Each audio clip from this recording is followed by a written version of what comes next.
Hello, my name is Emilian Sunshadow, and today we'll be covering my guide to E12S Eden's Promise.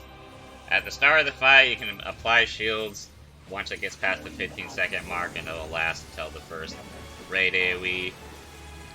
And as long as your shields are big enough, you can just do one regen after the blast, keep people top for the next attack. So you can do a lot of DPS here.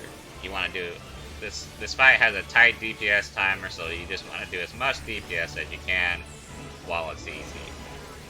And then once she does that right there, you want to reapply your shield and get ready for Shiva or Titan. Shiva is in the clocks, and then Titan will either be 1 and 2 or 3 and 4 depending on which side she takes out.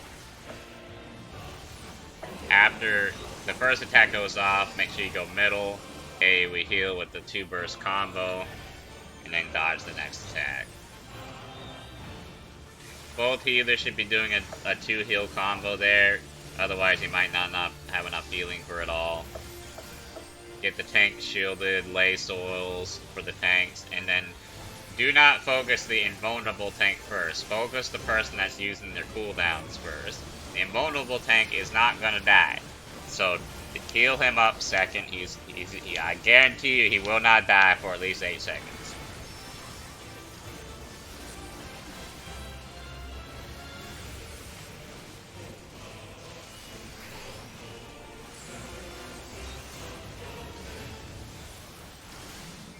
If you're Scholar here, make sure you save 1 Aether for soil here, and then put it on right before Diamond Dust goes down.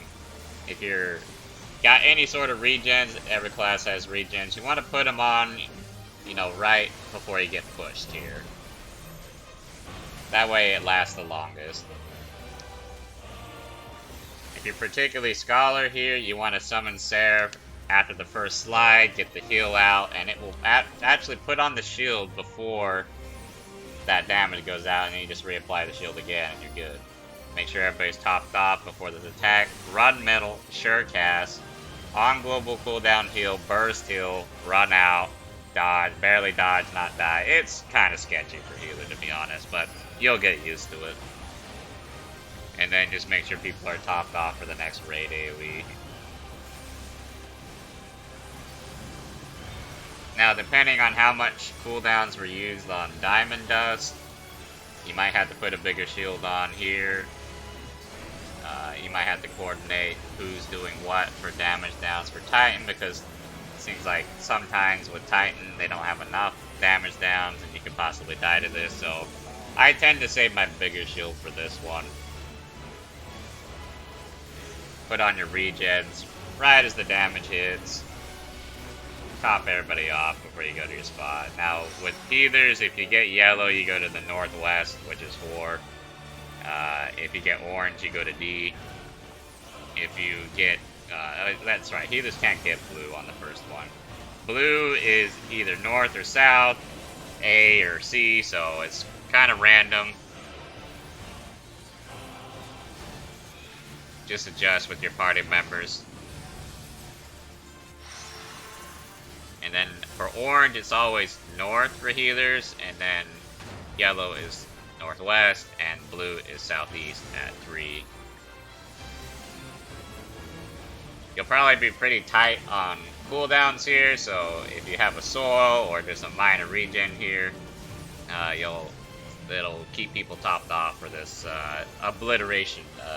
I'm sorry, whatever that spell's called. They changed it like midway through. Now, next is going to be a beam, so you want to make sure everybody's topped off and has a shield, and see where the cast is going to go.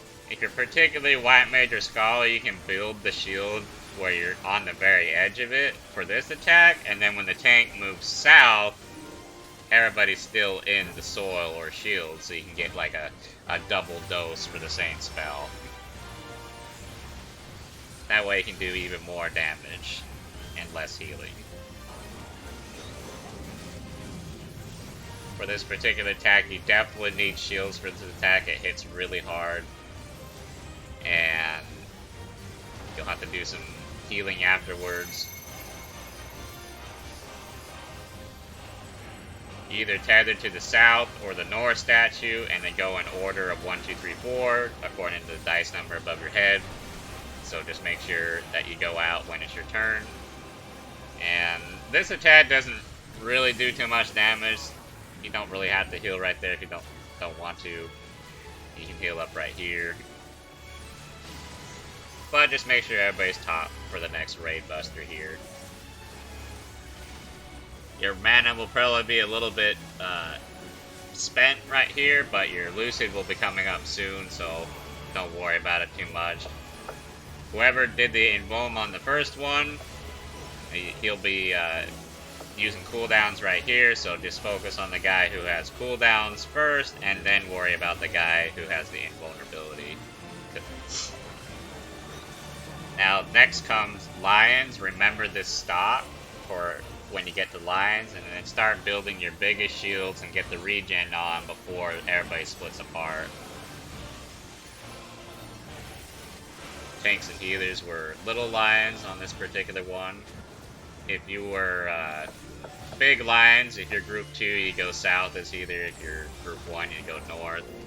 If you're little Lions, you just stay on your spot until release, and then you go to wherever the stock told you to go, and then go back, so you don't flip anybody. This is the usual result of Party Finder. There's going to be 4 people dead, and then heal LB.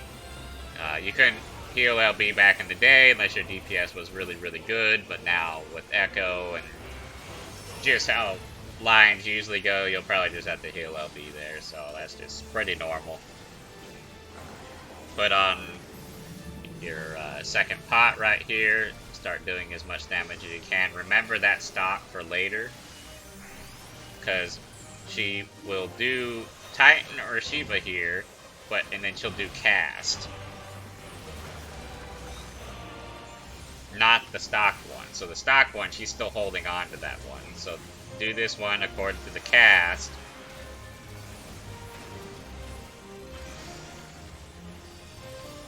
And then she's going to do a Raid Buster, and then she'll do the other one, which is Release, and then Shiva.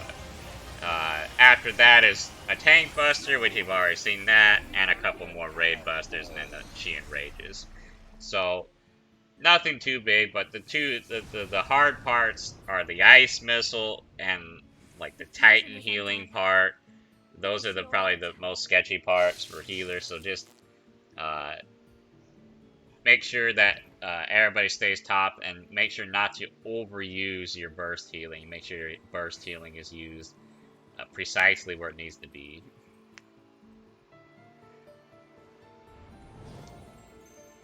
Well, thank you all for watching, and remember to like, follow, and subscribe at the end of the video. Till next time, my fellow healers, good luck.